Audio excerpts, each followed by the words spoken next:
Hey guys, welcome to my channel. If you're new here, welcome. And please leave a comment, subscribe, and share my video and leave a comment. This is a topic that I really would like to hear from everyone on. So please leave a comment because a lot of people have asked me what type of diet I eat, and you know, I just don't like to classify myself as a diet. For about 4 years, I did a raw plant based diet, and I didn't really feel well on that.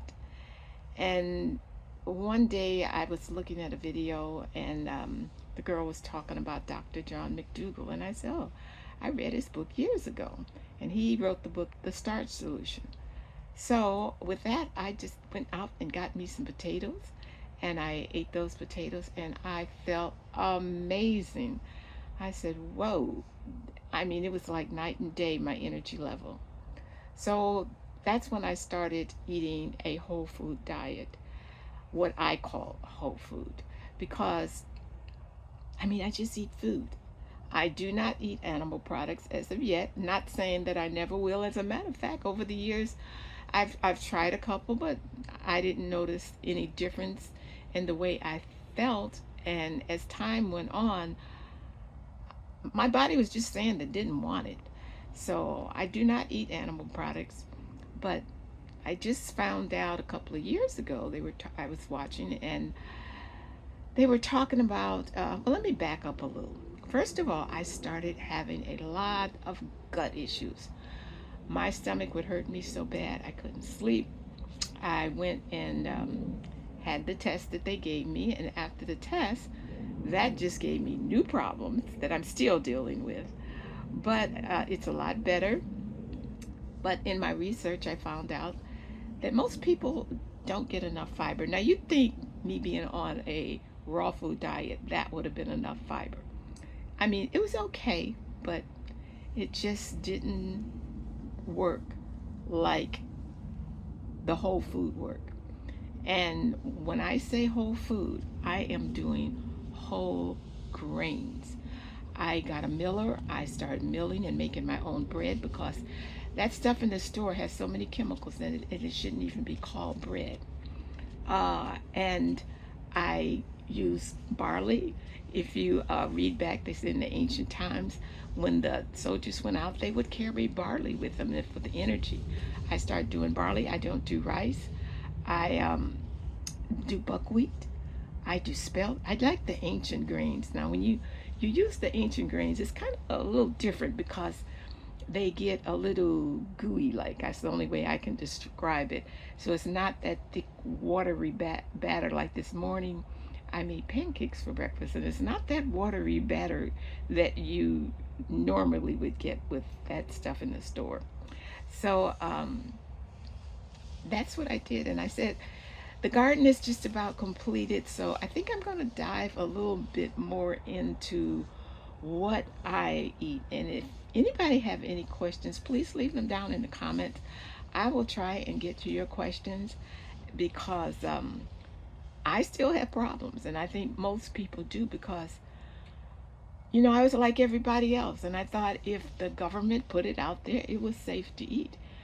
But in my research, I have found out there is nothing out there. If you want to be healthy, you have to cook from scratch. Buy as much organic as you can, because even with the organic, they've changed the rules. They're putting things in that. It's just, if you want to be healthy, I would like to find me some regenerative farms and try to get my produce from them. As of yet, I am using Azure. Azure Standard seemed like a pretty good company, so I get my beans and barley and those type of things through Azure Standard. But I am still shopping around because I would like to have somebody that I could go to and I could talk to about the products that I'm getting. But I don't want to get off on a tangent about this. I don't want this video to be too long. So I'm going to get with the video and show you what I got accomplished in the garden this week, and I am almost done. Well, this is my comfrey plant. I've never grown comfrey before. This was my first time. I didn't realize it was going to get so large, so I may have to move it. But for right now, I am going to cut some of these leaves off and cut them up small and put them over in my garden. There's supposed to be a lot of good nutrients in the comfrey for the garden. Also, I'm going to take some of these leaves and I'm going to dry them out to make a salve out of them. They're also comfrey salve. It's good for the skin. So this is what I'm about to do. It's a little cold out here. I'm not going to be out here long, so I'm going to get started.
Well, I have a little pile here that I am going to put in the dehydrator to make a salve out of.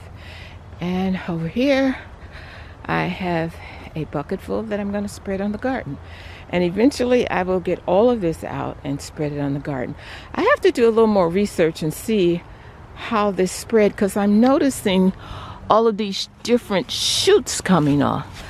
So I got to do a little more research before I cut any more down, but I really like this plant. The next morning, I've completed this bed, added some soil to it, and put the leaves on it and the comfrey. Put a little comfrey down here. I have to finish this bed here. And over here, added soil to this one, comfrey, and the leaves on top.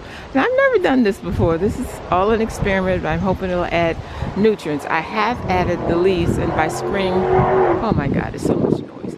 By spring, it should all break down. Well, I hope you can see this bed, but this is what I did with all of that comfrey that I cut up. I'm spreading it on the beds, and now I'm going to put leaves on top of this. This is generally where I plant my potatoes, and potatoes take a lot of the nutrients out of the soil, so you really have to replenish. So that's what I'm doing here. I just wanted to show you how I spreaded the comfrey before I put leaves on top. I wanted to show you my garlic here. Boy, it's growing a little faster than I thought it would. But I'm going to put leaves over top of this. Now that lettuce, I'm going to eat it very soon. But that's a volunteer that came up. And that green back in the back, that little bush, that's mint. The sun is so bright, I hope you can see this, but I added the leaves on this bed here, so that one is done. Let's see. I added the leaves to the bed with the garlic in it. It is so windy, I think I'm done for the day.